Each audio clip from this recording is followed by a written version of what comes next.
Power can be ostentatious, flamboyant, easily noticeable. But it doesn't have to be. It can be understated, subtle. Just like body language and the impact of luminance on our attention. Orson Welles, although it was his first time wielding a camera, with the help of Greg Toland, used all of these things to change the way viewers experienced Citizen Kane. The effects weren't always in your face, but they used your ability to read subconscious cues to give you information you didn't know you were receiving. Wells knew how to make sure his audience was immersed, and with the control RKO gave him, he forged a new set of techniques that filmmakers still use. Power is complicated and always changing. That's why the study of it is called power dynamics. Now, what is power? Power is your ability to influence or control other people's decisions. And there's 5 bases that you can have power on. There's legitimate power, the power an individual gains from their position. Then there's referent power. That's the power to attract others and build loyalty. It's based on interpersonal skill and charisma. There's expert power, the power derived from one's expertise or skill in an organization. After that, there's reward power. That's power due to your ability to reward another person. And the last type is coercive power. That's power based on your capacity to create negative consequences. What Orson Welles seemed to realize is, power is conveyed through body language and visual cues. All these different types of power dynamically interact through the entire movie, and their battles are shown through lighting and body language. Just to get a sense of Wells' acting talents and matching body language to situation, let's take a look at the breakfast montage of Charles and Emily's marriage. Notice how in the beginning, as they're in love, Charles is leaned forward, interested in Emily and what she has to say, and Emily's body is pointed towards Charles. Now, at the end of the marriage, Charles and Emily have stiff body language, and their bodies are no longer inherently pointing at each other, and their chemistry is gone. Now, to get a sense of how he uses light, let's look at the scene with the journalists. Look at how he contrasts darkness and light to bring the viewer's attention to the journalists in the foreground. Wells keeps the reporter that we follow in the dark throughout the whole movie. The back of his head is pretty much all of what we get to see, because we watch the movie through his eyes. So the unimportant information is discarded to keep your attention on what truly matters, the plot. In a sense, we are the reporter. The first power struggle in this movie unfolds as Mr. Thatcher confronts Charles about his Inquirer campaign. Watch as we're given a little glimpse of Charles' referent power, with Bernstein appreciating his charm and wit. Side Wheeler, any answer? Yes, dear Wheeler, you provide the prose poems, I'll provide the war. That's fine, Mr. Kane. Yes, I rather liked myself. Send it right away. I came to... Charles maintains confident and poised body language throughout the entire scene, even as he faces off against Mr. Thatcher's expert power.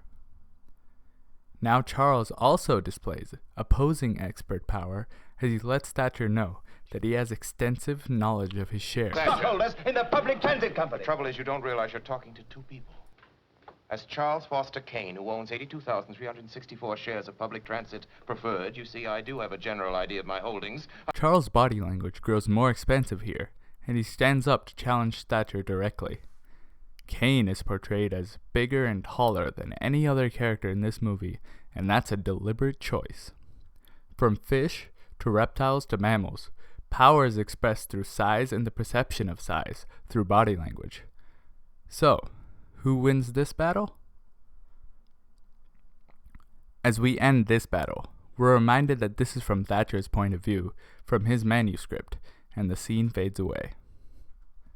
Now, let's look at the small face-off between Charles and the singing instructor. Look at Charles' body language. His arms are on his hips with his chest puffed out, confident and commanding. Charles is using legitimate power here as the man's employer. The instructor has his hands together in a pleading gesture, as Charles tells him he's an authority on what people think. The instructor immediately loses the fight, and this is signified by his sitting down and shrinking, as Charles continues to expand. Who wins in this scene? Then we move on to Susan's performance. At the end is an iconic scene with Charles alone standing up and clapping. Welles uses his mastery of light and shadow here to direct all of the audience's attention onto Kane and makes the background look static. As he stands up to clap, he attempts to use expansive body language and referent power to incite other people into giving Susan a standing ovation. However, how unsure he is can be clearly seen with his faltering body language, while the crowd stays silent. So, who wins in this scene? Right after this, we get to the scene with Susan yelling at Charlie. She first stays seated on the floor, but then rises up when Charles tells her she's to continue with singing. She gains some power through this action, growing bigger and challenging Charles. Now it's Charles's turn to respond. Watch as he walks over and his shadow completely engulfs Susan. This apparent and obvious symbolism is then followed by Susan immediately shrinking and accepting defeat. Charles wins this round with coercive power and the negative consequences Susan knows he can bring upon her. The next fight that Susan and Charles have is at the picnic. This one starts with Charles being seated as Susan throws insults at him. He then stands up in an attempt to quiet her. This doesn't work, however, as Susan maintains her position and continues berating him. Charles then uses coercive power as he tries to hit her. Susan still maintains her ground, and neither character backs down. So, who wins in this scene? Let's call it a draw. The last power struggle is between Charles and Susan as Susan is leaving. Notice how Charles approaches Susan, and we're watching from her point of view, reminding us whose flashback this is. Charles attempts to use reward power and grows larger in the process. He offers Susan everything she wants if she stays.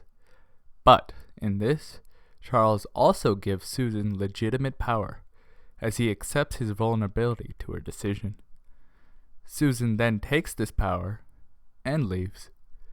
Susan clearly wins this scene, but I think she deserves an extra point just for the badass amount of power she commands here.